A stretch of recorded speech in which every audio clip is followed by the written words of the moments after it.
I'm Madison Kasper. And I'm me, Alvarado. Welcome back, Sharks.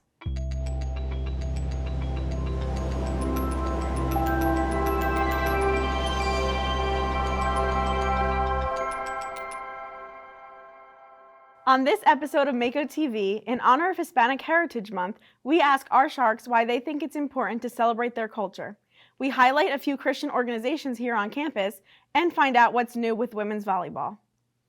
NSU hosted its 20th annual block painting event, and my co-anchor Mia was on the scene. Let's take a look. The Inter-Organizational Council hosted a block painting event for clubs and organizations on campus. Avani Kulkarni, member of the IOC, explains the event and the goal behind putting it together. This is an event put on by the Inter-Organizational Council.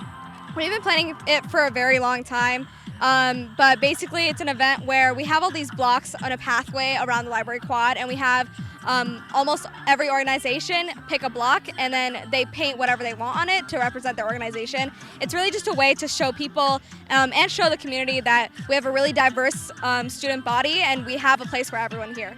NSU's clubs and organizations come out to decorate their own personal block. With each different group, there's a unique painting waiting to be created.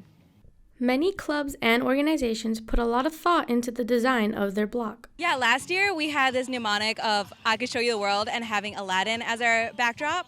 And so this year we wanted to also have something kind of funny or like mnemonic. So we're doing a McDonald's theme. So it's going to be I'm loving it with an I. It was pretty fun. We were able to reach out to our community and try to figure out different designs that they wanted to see come out here, and also really employ their effort into marine biology and education as well. Students express the importance this event has on the NSU community. I think just like meeting other clubs and showing the freshmen, especially that don't know about how many clubs are on campus, just like to see it and like meet people. Just gaining like more awareness, because I know we've already had people come up and like ask us what our club was about, just to like spread it more. The blocks are located on the path from the library to the bookstore on campus. I'm Mia Alvarado with Mako TV. What was it like to see all the clubs and organizations in one place? It was interesting to see the amount of clubs that came out, Madison. We really do have a lot of clubs and organizations here on campus, and they all came out to represent. Up next, our reporter Olivia Nur asked our Sharks why they think it's important to celebrate their heritage. September is Hispanic Heritage Month, and today I'll be asking Sharks why they think it's important to celebrate heritage.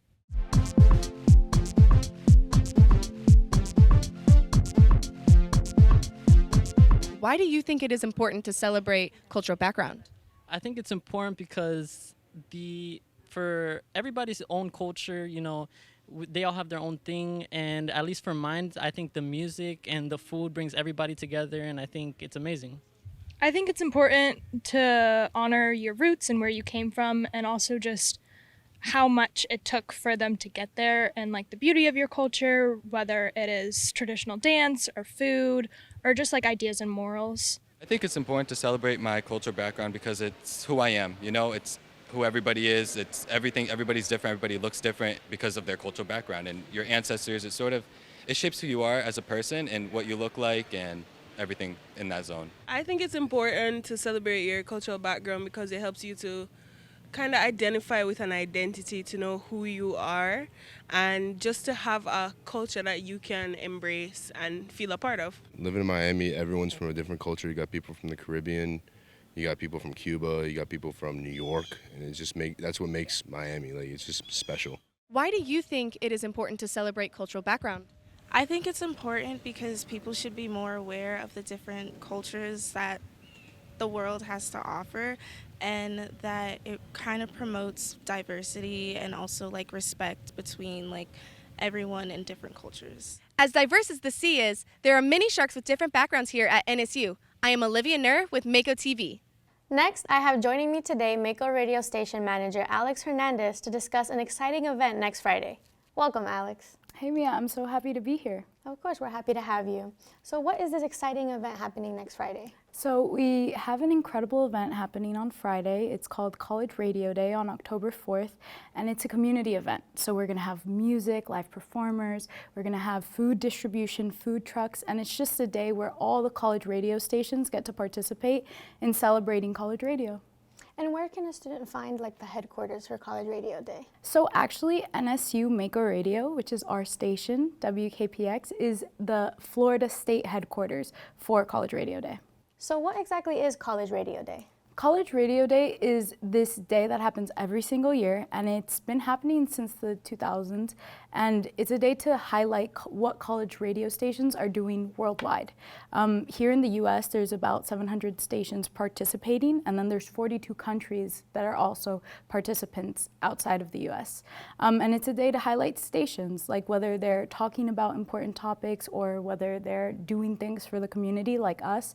That's what College Radio Day is. It's a day to highlight college radio. Since NSU is the headquarters for College Radio Day, what's different? What's new this year? This year, we've never done something like this before. Usually when we celebrate College Radio Day, it's in the booth. This year, we're going live from in the booth and also outside. We're gonna have performers, live DJ sets, and serving the community, which is our focus. We wanna give back with NSU businesses. We're gonna have other schools dancing, including our own. And it's a day to highlight the music and the activities that students everywhere are doing. And it's really exciting. NSU has been given this incredible honor, and we're so happy to bestow it and hold it. I hope to see you at College Radio Day from 4 to 7 here at Nova Southeastern University, highlighted by NSU Mako Radio. There's going to be activities for the family, your friends, and of course, you yourself. Come on out, show up, and show out. Thank you, Alex. Thank you, Mia. Up next, our reporter Ronnie Prieto highlights a few of the Christian organizations here on campus. Let's watch it. Nova Southeastern University is home to various Christian organizations where students are able to learn and share their faith. Amore NSU aims to carve out a place where college students can feel connected with religion in their everyday life. So one of the things that we always emphasize is positivity and just being a light to other people. And even if you're not a Christian and you just want to, overall be a better person and be able to spread love, I would say that's what you can benefit and learn from the club. Members of Amore share that being in the club allows for a sense of togetherness. When I was entering college, I was still finding God and stuff, and entering this club helped me reach a whole community of people who were in the same position as I am, and they really helped me grow as a person and as in my relationship with God. Growing up, I was never in a youth program because I would go to church every Sunday, but I was kind of the only youth there. So finding a community and everything that makes it God and fun is really great. The Christian organizations at NSU share a message of fellowship and bringing people together under a shared faith. Crew, one of the many other Christian organizations on campus, holds Bible study while also having fun. I would say it's not necessarily just about learning the word, although it is. It's also just about finding the community and making friends, and I think we just have a lot of fun, and we just find a lot of friends with common interests, even if they aren't the same religion. Having a shared space helps members of Crew feel stronger in their faith. Well, at the time, I wasn't really strong in my faith at all. I was just kind of looking for something, and I wasn't really sure what. But after the first time I went, it was just kind of a gut feeling to keep going. But as I started going, I got super close with everyone in the group, and I just wanted to keep going after that. Both Crew and Amore are open to new members, regardless of their religion. I'm Ronnie Prieto with Mako TV. Thank you, Ronnie. My co-anchor and general manager, Madison Kasper, sits down with Dr. Artie Raja to discuss the listeria outbreak within certain deli meats. Let's take a look. Welcome to the Health Update. I'm Madison Kasper. With me is Dr. Artie Raja, Mako Media's Science and Health Advisor. Welcome, Dr. Raja. Thank you, Madison.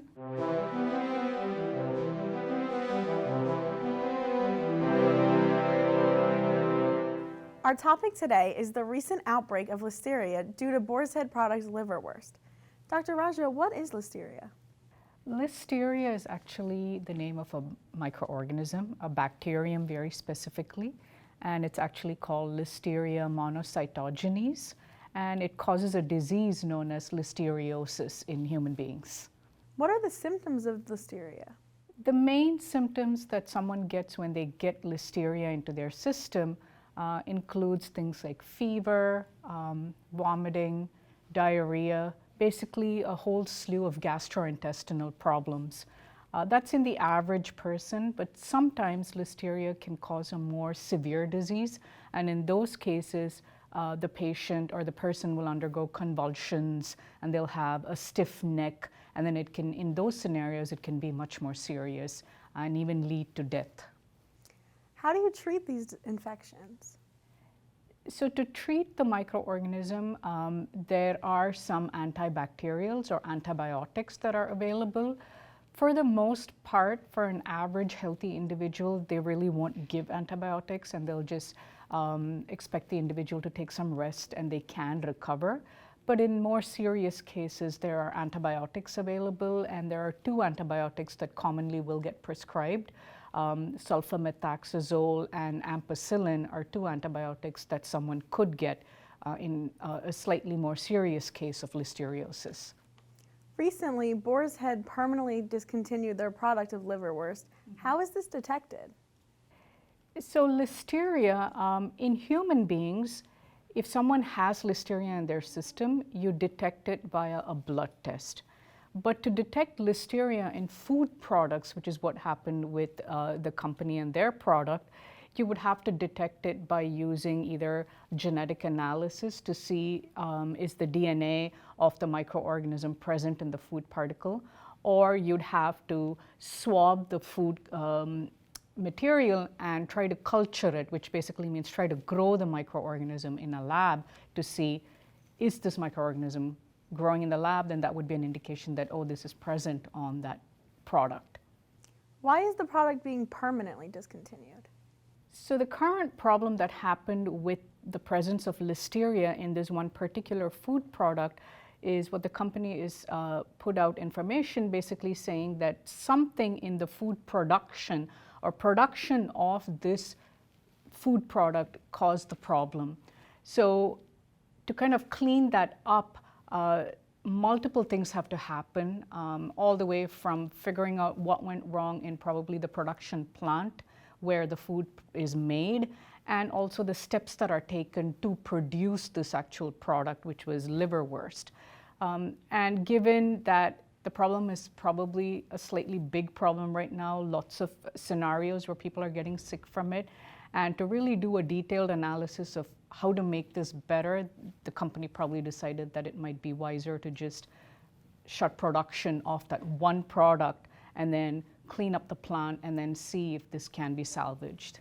Any last thoughts? The same thing that I know sometimes people are not always looking at news articles to see what's being recalled, what's being pulled off the market shelves. But one thing we all can do is when we go out to shop, keep our eyes peeled and look to read what are the signs that they're putting out there, and look to make sure you're shopping at a place that is relatively well maintained. Thank you, Dr. Raja. Thank you, Madison. This has been Mako Media Health Update. I'm Madison Kasper. See you next time. Next, joining me, I have feature writer for The Current, Francesca Abarca, to talk about the latest news for arts here at NSU. Welcome, Francesca. Hi, Madison. Happy to be here. So what's going on in arts at NSU? So yesterday was the opening reception for Manuel Pierre-Louis' art exhibition in Gallery 217. The exhibition will be open until November 7th. And in addition to Manuel's solo guest exhibition, he will be hosting a workshop on October 16th, open to NSU students, and will include other artists from the community.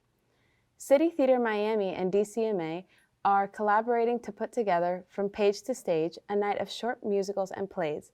The performance will be on October 4th and 5th at 7:30 p.m. and October 6th at 2 p.m. in the Black Box Theater. Admission is free for NSU students and faculty, and it is $5 for outside guests. The dance program is celebrating Dance Awareness Day on October 16th from 8 a.m. to 2 p.m. all over campus. Finally, Shark Talent is hosting its annual art gallery October 18th at 6 p.m. and Talent Showcase at 7 p.m. in the Performing Arts Theater on the first floor of the Don Taspe University Center. It sounds like DCMA is staying busy this fall. Thank you for sharing. Thank you for having me. For our Sharks in the Arts segment, our reporter Carrie Corson sits down with Miami City Theater Artistic Director Margaret Ledford to discuss their collaboration with NSU. Let's take a look. Welcome to Sharks in the Arts. The Department of Communication, Media, and the Arts promises a new season of diverse cultural experiences. The first theatrical production will be a collaboration with the award-winning professional theater company, City Theater Miami. Our guest today is City Theater Miami's artistic director, Margaret Ledford. Hi, Margaret. We are so proud to have you here on Sharks in the Arts. Hi, Carrie. I'm so happy to be here today.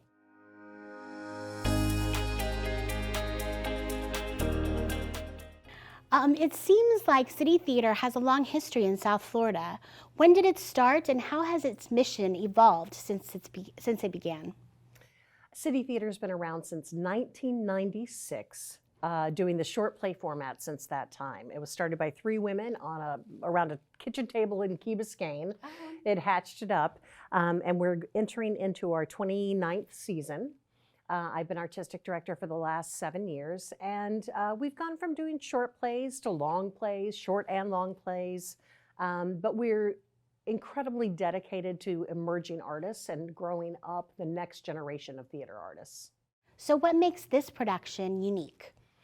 It's a collaboration between NSU's Department of Theater and City Theater. So City Theater's kind of acting as artistic director, coming in and in collaboration with NSU, picking the plays, the short plays, hiring the directors, and using the NSU design students to design the scenery and the props and the costumes. And of course, the actors are all from NSU. How did this partnership between City Theater Miami and DCMA start? Way back a long, long time ago in 2008, I was actually the scene shop theater manager here at Nova Southeastern University many, many years ago. And when I left Nova, I came to City Theater, and I've kept a relationship with the professors and the students since then. And this is another instance of where a professional collaboration can be with a student collaboration. After the Florida legislature approved the 2024-25 budget, Governor Ron DeSantis vetoed $32 million in arts funding. How has that impacted your company's programs and services for the community? It's impacted it greatly, negatively, impactfully, horribly. It actually meant, so City Theater's based in Miami-Dade County. It meant $5.2 million was taken away from cultural organizations that had normally been there. And now we're actually facing a cut in the Miami-Dade County legislature for another $2.5 million cut, to be almost $8 million taken away from cultural organizations for whatever reason. And I believe that arts and culture not only is a part of a civilized society, but it's how we learn empathy. It's how we gain understanding. It is how we can communicate to each other, human to human, that is outside of business, it's outside of interpersonal. It's how we can learn and grow and be empathetic to our fellow man. Well, thank you so much for that passionate explanation. Do you have any final thoughts that you'd like to share? Come see From Page to the Stage. It's going to be fantastic. We're already in our first week of rehearsals, and the students are amazing. The plays are fun and funny and heartbreaking in all the right ways. And it's really, I find that the short play format is like the best first date. It's the best first date because you get to talk about all these different things after the show. Sounds like fun. Well, thank you so much for coming here to speak with Mako TV. Thank you. I'm so happy to be here. From Page to Stage, a program of short plays and musicals, runs October 4th through the 6th. Friday and Saturday performances start at 7:30 p.m. and Sunday at 2 p.m. The production will be in the Black Box Theater, located on the first floor of the Don Taft University Center. For more information, visit nova.edu/arts. This has been Sharks in the Arts. I'm Carrie Corson. See you next time. Thank you, Carrie. For our sports segment, I have our sports anchor, Emily Potter, coming on with a special guest to discuss upcoming sports updates. Welcome, Emily. Here with me for the sports update is Athletic Communication Coordinator Josh Raphael. Welcome, Josh. I'm happy to have you here. Thank you for having me. What's going on in sports at NSU? A lot. Obviously, with the tropical storm, we've had to have some schedule changes. Women's soccer was originally supposed to play yesterday. Their game is now moved to Saturday at 7 p.m. here at the NSU Soccer Stadium. Men's soccer was on the road. Their game got canceled as well against Lane yesterday, but their game will now be to be determined. Again, it's Florida. You can't really predict the weather, so we'll see when they'll play. I heard that the NSU women's volleyball team started their season with 6 straight wins. What are the expectations for the season? I mean, yeah, they've been on a roll. Casey Andrews coached them great. Olivia Anoli, she had 22 total blocks last week, SSC Player of the Week, 11 blocks against Quincy, which was, I believe, 7th in SSC history. So they've been playing great. I expect them to make a deep playoff push. Again, they're a great team, and I'm excited to see what happens. Thank you for being here, Josh. Appreciate you for having me. Next, I got the opportunity to speak with the women's volleyball head coach and players Kate Mahasevich and Gabrielle Spankis to discuss their goals for the season. Let's watch it. NSU women's volleyball started their season with 6 straight wins, shaping up to be one of the best starts to a season in program history. Team captain Kate Mahasevich shares what makes this team special. This team, specifically this year, I think everyone has such a close relationship with each other. Years past, we've said that, and it's been true, and I think this year has been more true than any year in the past. Everyone really trusts each other and supports each other, and obviously it's hard with some people not playing, some people on the court, but I think the way that everyone supports each other and loves each other and wants to see the team succeed, I think that's really special for this team, and it'll continue to help us win games going into conference. Junior Gabrielle Spankis expresses the goals for the team this season. This season, I think as a team, we are trying to go as far as we have before. I know the last time we made it to the NCAA championships was 2008, and so we're trying to get there again because this is a really strong team and a threat to the rest of the SEC or SSC. NSU women's volleyball is already preparing for what's to come against their conference rivals. You know, every night in the SSC is hard, so I can't pinpoint that there's one team that, you know, is the hardest. Obviously, Tampa is #1 in the nation right now, but in the SSC, it's been proven year in and year out that anybody can beat anybody on any given night, so we have to step into the gym every time we step into an SSC game knowing that anybody can win, and we've got to give everything we have, and they're going to give everything they have. So. According to Kate, this team is more determined than ever before. This year, everyone's super determined. Everyone worked really hard over the spring. We only have 4 new people this year that weren't here over the spring and over last fall, which I think is a huge advantage for us because we're all so used to playing with each other. We're used to the coach's coaching style. And so this year, everyone's super determined to kind of use the spring and all of the hard work that we did over the past year to win conference this year and make it further into playoffs. With their home opener coming up, the team is hoping for a large crowd of support. Hopefully we get a lot of fans out there and have some people in the seats, and I think we just need to continue to do what we're doing and worry about our side of the court and, you know, play at a high level, pass at a high level. We're playing really good offensively. We just need to maintain that and walk out and start the game immediately strong and knowing that we can kind of make some people uncomfortable with some of the stuff we do. We just have to play discipline. NSU women's volleyball plays their home opener tomorrow, September 28th at 4 p.m. I'm Emily Potter with Mako TV. Thank you, Emily, and thank you, Josh. That is all for this episode of Mako TV. You can catch our solo release videos on our YouTube channel at Mako Television. You can also follow us on Instagram at NSU_Mako TV. Thank you for watching. See you next time. Go Sharks!